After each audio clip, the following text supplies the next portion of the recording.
দর্শক শুভ সকাল। ছোট খবর বড় খবরের পেপার স্ট্যান্ডার্ড থেকে আজকে আমরা যে কয়টি পেপার সংগ্রহ করেছি তার মধ্যে সবার আগে যেটি মানব জমিন পত্রিকা, এখানে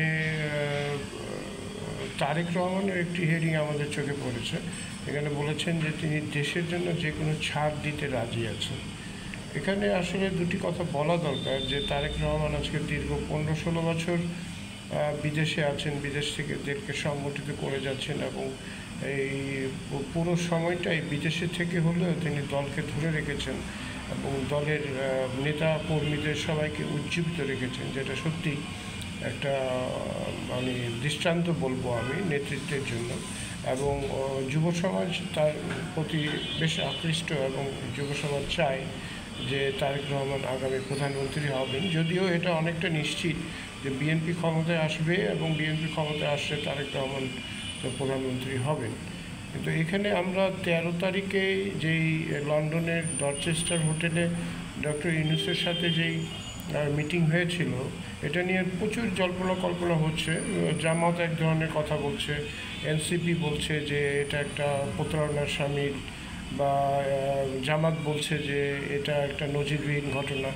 কিন্তু জিনিসটা দেখতে হবে যে ডক্টর ইউনূস তো 1-to-1 বৈঠক দেশেও করেছেন, জামাতের নেতার সাথেও করেছেন, এনসিপির সাথেও করেছেন, অন্যান্য দলের সাথেও করেছেন। তো সেখানে এটা কেন নজিরবিহীন হবে বা এটা কেন প্রতারণার সামিল হবে, আমরা সাধারণ দর্শক সেটা আমরা বুঝতে পারি না।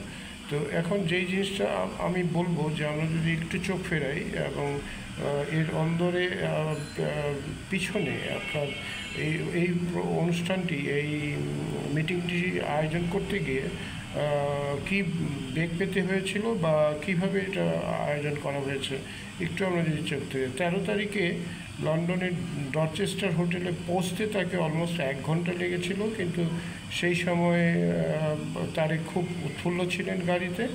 এবং যদিও ওখান থেকে তার বাসা থেকে লন্ডনের দূরত্ব মাত্র 11 কিলোমিটার, কিন্তু রাস্তায় যেই ট্রাফিক ছিল সেই ট্রাফিক ভেঙে ট্রাফিক পার হয়ে তাকে লন্ডনে পৌঁছতে হয়েছে। এবং গাড়িতে উনি বলছিলেন যে আমি চাই দেশের জন্য, দেশের জনগণের জন্য কিছু একটা করতে, এটা যদি আল্লাহ আমাকে সামর্থ্য দেয় আমি এটা করতে পারবো। তো উনি হোটেলে পৌঁছে, মানে তার যিনি অ্যাসিস্ট্যান্ট লন্ডনে, তারেক রহমানের অ্যাসিস্ট্যান্ট, উনি হচ্ছেন হুমায়ুন কবির। উনি বেশ কিছু তথ্য পত্রিকাটিকে জানিয়েছে এবং সেখানে তিনি বলেছেন যে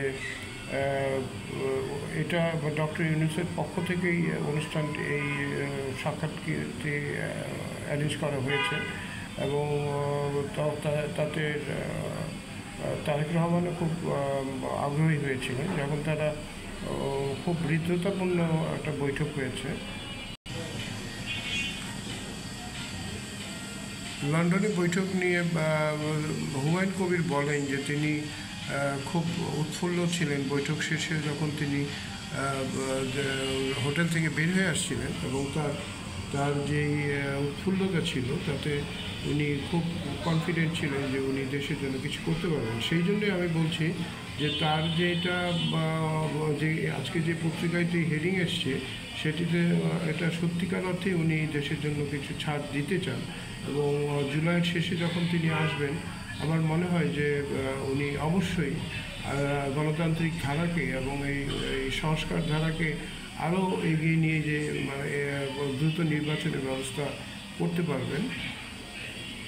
ভারপ্রাপ্ত চেয়ারম্যানের একান্ত বৈঠকের আগের পরিচয় পর্বেও তিনি উপস্থিত ছিলেন হুমায়ুন কবির, এবং এ সময় তিনি বলছেন আজ দেশের জন্য, তারেক রহমান বলছিলেন যে আজ দেশের জন্য যে কোনো ছাড় দিতে প্রস্তুত আছি। বৈঠকে অংশ নিতে যাওয়ার যাত্রার পথের বর্ণনা করতে গিয়ে তিনি বলেন যে এটি একটি 11 মাইলের একটি পথ ছিল।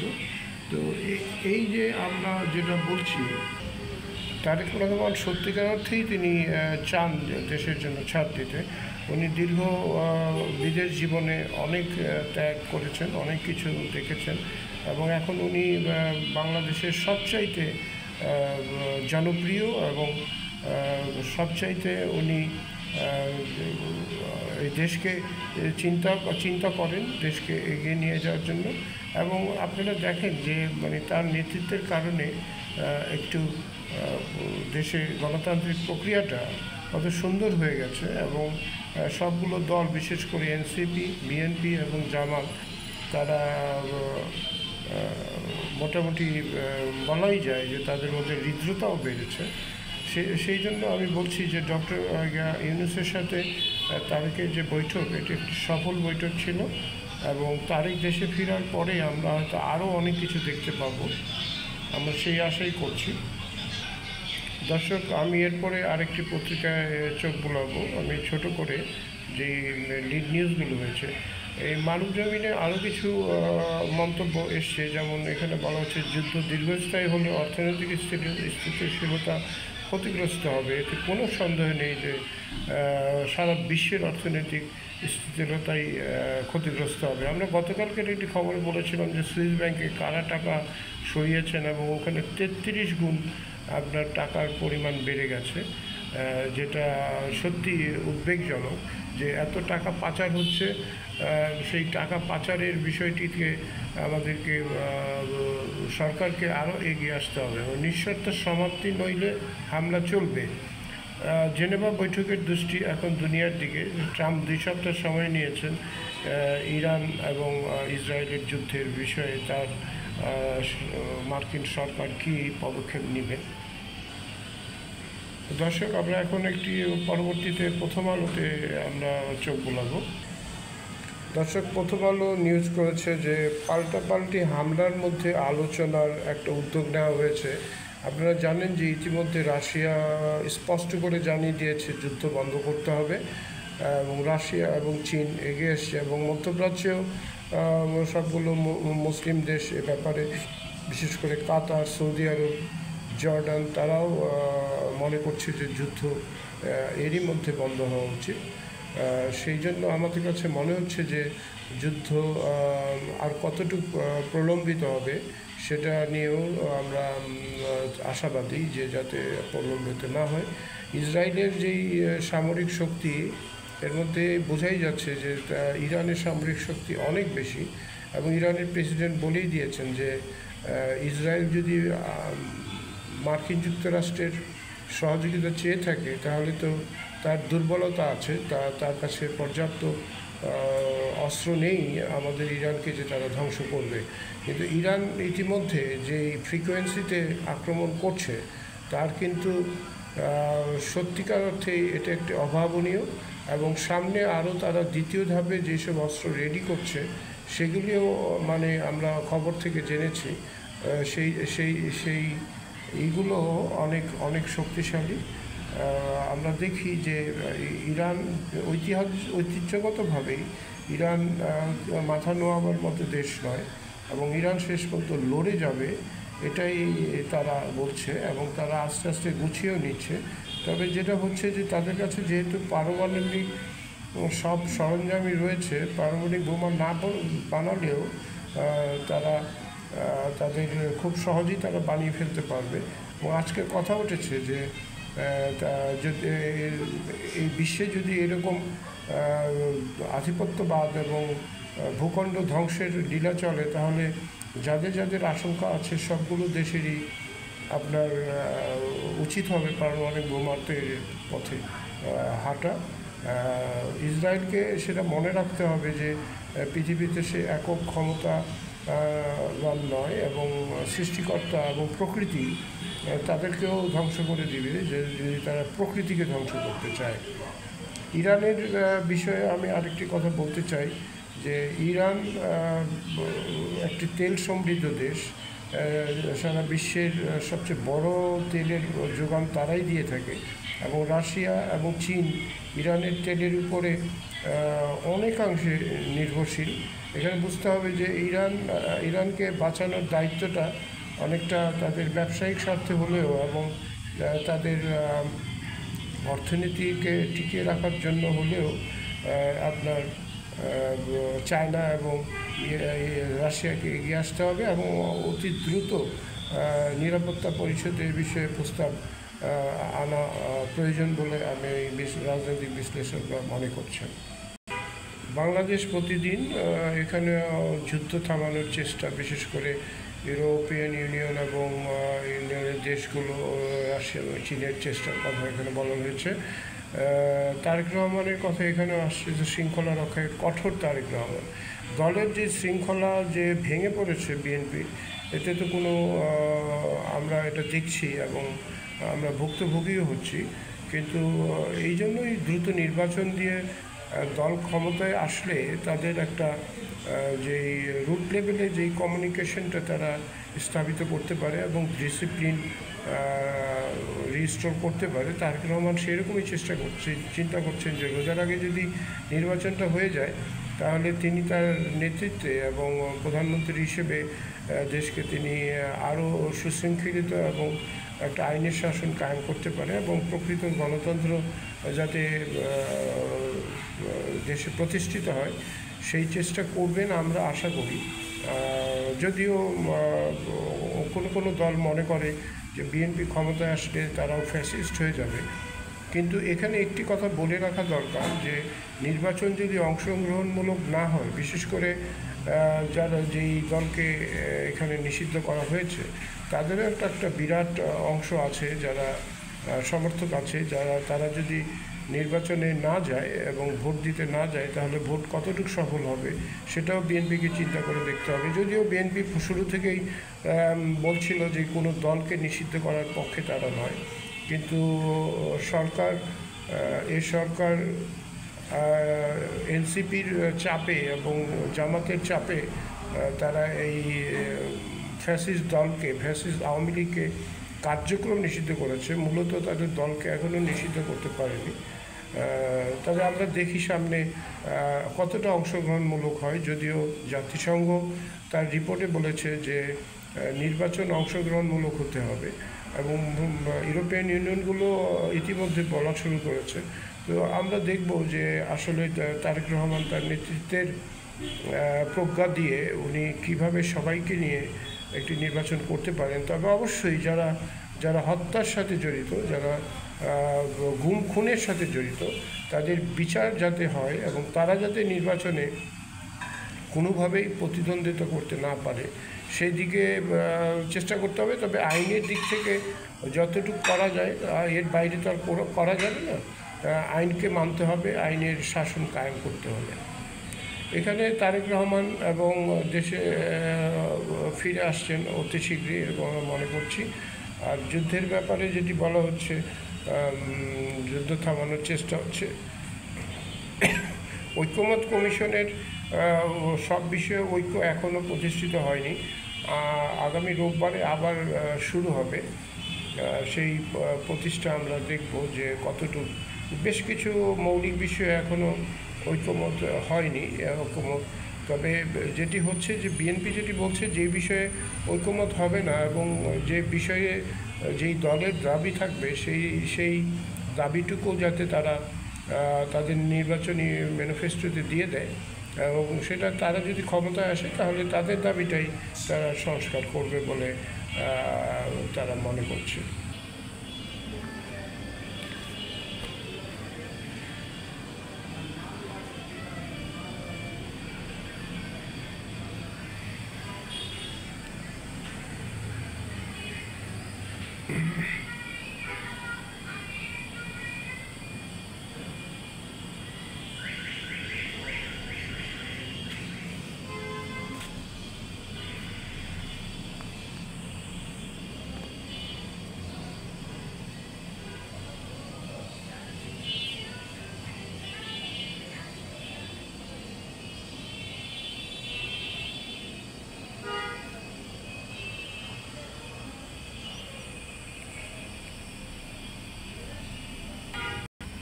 দর্শক, আমরা একটু চোখ ফেরাই এখন একটি ইংরেজি পত্রিকা দ্য ডেইলি স্টারের এখানে যে হেডিংটা লিড নিউজ হয়েছে, negotiations start amid raging war, অর্থাৎ Europe urges Iran to keep up diplomacy with US IAEA says Iran not seeking none। এখানে যেটা হচ্ছে যে ইউরোপ চাপ দিচ্ছে যাতে ডিপ্লোমেসি কূটনৈতিক চেষ্টা অব্যাহত রাখে ইরান নিজেও যুদ্ধ থামানোর জন্য।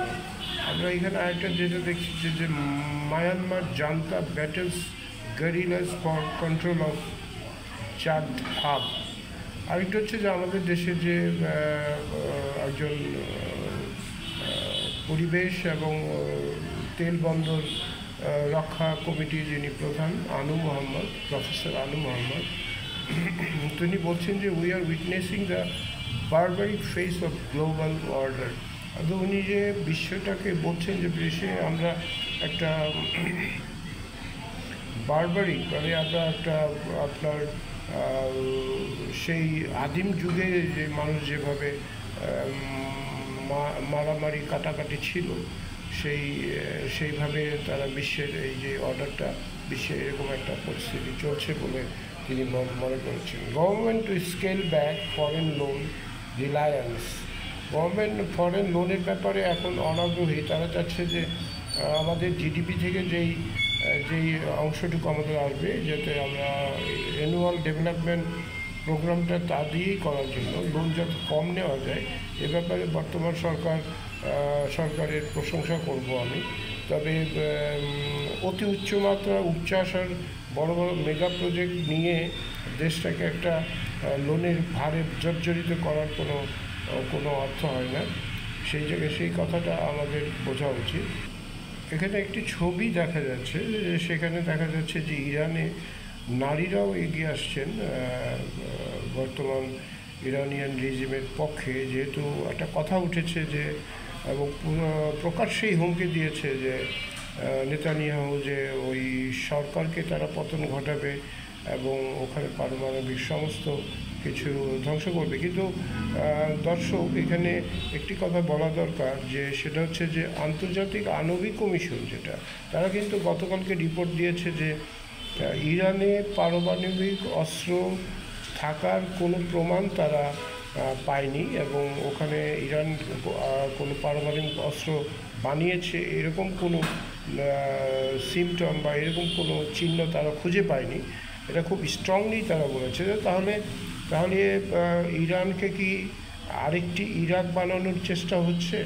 এটাও জনগণের প্রচণ্ড প্রশ্ন এবং রাজপথে জনগণ নেমে আসছে। তাদের ইসরায়েলকে মনে রাখতে হবে যে ইরানের জনগণ কিন্তু প্রত্যেকেই যোদ্ধা, প্রত্যেকেরই তাদের সামরিক ট্রেনিং আছে এবং ওদের যেই ঐতিহাসিকভাবে পার্সিয়ান আমরা বলতাম পারস্য, ইরানিয়ান এবং এই মুসলিম দেশগুলো আপনার ইরানের শক্তিমত্তা নিয়ে কারো কোনো ঐতিহাসিক দিন থেকেই তাদের শক্তি অনেক এবং তারা মানসিক এবং মনোবলও অনেক। তারা দেশপ্রেমিক একটি জাতি। তাদেরকে মাথা নেওয়া বা তাদেরকে ধ্বংস করা, আমি এখানে বলে রাখি যে তাদেরকে ধ্বংস করা কিন্তু সম্ভব হবে না ইসরায়েলের এবং আমেরিকাকেও ভাবতে হবে, ইসরায়েলকেও ভাবতে হবে যে তারা যেটা করছে এটা একটা আন্তর্জাতিক অপরাধ এবং অবশ্যই এটি একটি মানবতা বিরোধী অপরাধ এবং গণহত্যা। ইসরায়েলকে ভুলে গেলে চলবে না যে মার্কিন যুক্তরাষ্ট্র ভিয়েতনাম এবং আফগানিস্তানকে কীভাবে লেজ গুটিয়ে পালিয়েছিল সে নিজেকে রক্ষা করার জন্য। তো এখানে যদি মার্কিন যুক্তরাষ্ট্র ইসরায়েলের হয়ে অ্যাটাক করে তার একই পরিণত হবে আমি মনে করি। এটি কিন্তু ট্রাম্পকে বুঝতে হবে। যদিও ট্রাম্পের সিনেটররা অলরেডি ট্রাম্পের এই পদক্ষেপকে আটকিয়ে দিয়েছে, তবে সেটা কতটুকু সফল হবে এটা হয়তো আরও 2 সপ্তাহ সময় তারা নিয়েছে। আমরা দেখি এটা কোন দিকে বলবে। তবে কোনোভাবেই কাম্য না, এটা ইমিডিয়েট এই যুদ্ধ বন্ধ হওয়া উচিত এবং ইসরায়েল যেহেতু প্রথমে অ্যাটাক করেছে, ইসরায়েলেরও মানবতা বিরোধী এবং গণহত্যা এইটার বিচার করতে হবে নেতানিয়াহুর, এরকম একটা দাবি কিন্তু আমি মনে করি যে সারা বিশ্ব থেকেই উঠেছে এবং এই দাবি আরও জোরালো হবে। দর্শক, আজকে শেষ যেই পত্রিকাটি আমি নিয়েছি সেটা হচ্ছে নিউ এজের পত্রিকাটি অনেক সারভাইভ করে আছে। স্বৈরাচার শেখ হাসিনার সময়ে তারা 15টা বছর তাদের অনেক কষ্ট গিয়েছে। বিশেষ করে এই পত্রিকার যিনি সম্পাদক নুরুল কবির, তাকে অনেক অত্যাচারের মধ্যে দিয়ে যেতে হয়েছে, কিন্তু তার মধ্যেও তিনি গণতন্ত্রের কথা, তার মধ্যেও তিনি ফ্যাসিজমের বিরুদ্ধের কথা বলে গেছেন গত 15 বছরই। আজকে প্রমাণ হয়েছে যে নুরুল কবির একজন অকুতোভয় যোদ্ধা ছিলেন। বিশেষ করে তিনি একটি টেলিভিশন সাক্ষাৎকারে বলছিলেন যে তার উপরে কিভাবে এবং তার পরিবারের উপরে কিভাবে এই হাসিনা সরকার, ফ্যাসিস্ট সরকার কিভাবে নিষ্পেষণ চালিয়েছে তার ফ্যামিলির উপরে। শেষ পর্যন্ত তার যে সন্তানটা ঢাকা ইউনিভার্সিটিতে পড়ার যোগ্যতা অর্জন করেও সেখানে পড়তে পারে নাই, তাদের উপরে এত করা হয়েছে, এম্বারাসিং করা হয়েছে, বিভিন্নভাবে তাদেরকে অপমান করা হয়েছে। এবং শেষ পর্যন্ত তিনি তার এই ছেলে এবং তার ওয়াইফকে বিদেশে পাঠিয়ে দিতে বাধ্য হয়েছিলেন, উনি বলছেন এটি। নুরুল কবিরের প্রতি আমাদের সমবেদনা থাকবে এবং আমরা আশা করব যে তিনি এই গণতান্ত্রিক যেই আন্দোলন, এই সবচেয়ে বড় একজন সৈনিক এবং তিনি তার কণ্ঠ কোনোভাবেই বন্ধ করবেন না। আগামীতে যে সরকার আসবে সেই সরকারও যদি এরকম ফ্যাসিস্ট আলোচনা বা ফ্যাসিস্ট আচরণ করে তার বিরুদ্ধেও তিনি জাগ্রত থাকবেন। আমরা তার দীর্ঘায়ু কামনা করি। নুরুল কবিরকে আমাদের শুভেচ্ছা থাকলো এএফএম নিউজ থেকে। নিউ এজের আরেকটি যেটা আপনার হেডিং যেটা হচ্ছে যে parties gear up election preparation, কিন্তু কথা হচ্ছে যে BNP may face difficulties in selecting a single candidate for each seat. বিএনপির এটা একটা বড় একটা থাকবে আমার কাছে মনে হয়, যে তাদের একটা কনস্টিটিউয়েন্সিতে মিনিমাম 10 জনের মতো করে যোগ্য ক্যান্ডিডেটই আছে। এখন কাকে তারা মনোনয়ন দিবেন এটা নিয়ে তার দলের ভিতরেও বেশ যাচ্ছে একটা, they are thinking to about that, how can they select their candidate. তো সেই কথা হচ্ছে। এবং এই জোটের তাদের যে তারা তো সবসময় বলে আসছে যে গণতন্ত্র আন্দোলনে তাদের সাথে যেই সব দল এবং জোট ছিল তাদের জন্য তারা ছাড় দিবেন এবং তাদেরকে সিট দেওয়ার ব্যাপারে তাদের বিবেচনা থাকবে। এবং এটার ব্যাপারে আমরা জেনেছি যে এ পর্যন্ত 6 জনকে বিএনপি দল থেকে চিঠি দেওয়া হয়েছে, যেমন নুরুল হক নুরু, মাহমুদুল হক মান্না,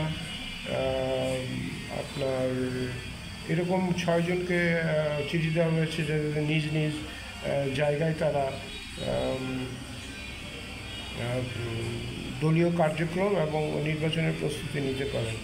একটি ছোট্ট খবর, যদিও এটি ছোট নয়, মানে কিন্তু মানুষকে একটু উৎসাহী করবে বা কৌতূহলী করবে, যে গত 9 বছরে কনস্টিটিউশনের কোনো কপি প্রিন্ট করা হয়নি এবং বিজিপিএস এই কনস্টিটিউশন, আমাদের পুরনো যে কনস্টিটিউশন, সেটা সেলিংও বন্ধ করে দেওয়া হয়েছে। তো এটা তো অবশ্যই বন্ধ করতে হবে। তারা পুরনো কনস্টিটিউশন বিক্রি করে বা প্রিন্ট করে তারা কী করবে, যেহেতু এখন একটি সংস্কার চলছে, সংবিধানে অনেক সংস্কার আসবে, অনেক পরিবর্তন আসবে, তখন তাদেরকে নতুন করে ছাপতে হবে আমরা মনে করি। পরিশেষে আমি শেষ করব একটি কথা দিয়ে, যে বিশ্ব আজ যেই ক্রান্তিলগ্ন পেরিয়ে যাচ্ছে, আবার বাংলাদেশেও রাজনৈতিকভাবে আশার আলো দেখাচ্ছে যে আমরা গণতন্ত্রের পথে যাচ্ছি। এবং আমরা ঐক্যমত্য কমিশনে যে সবগুলো দল, যেখানে এতগুলো 40-এর উপরে দল ওখানে প্রতিদিন আলোচনা করছেন, এটা একটি গণতন্ত্রের সুলক্ষণই আমি বলবো। আজকের জন্য এখানেই রাখছি, ধন্যবাদ।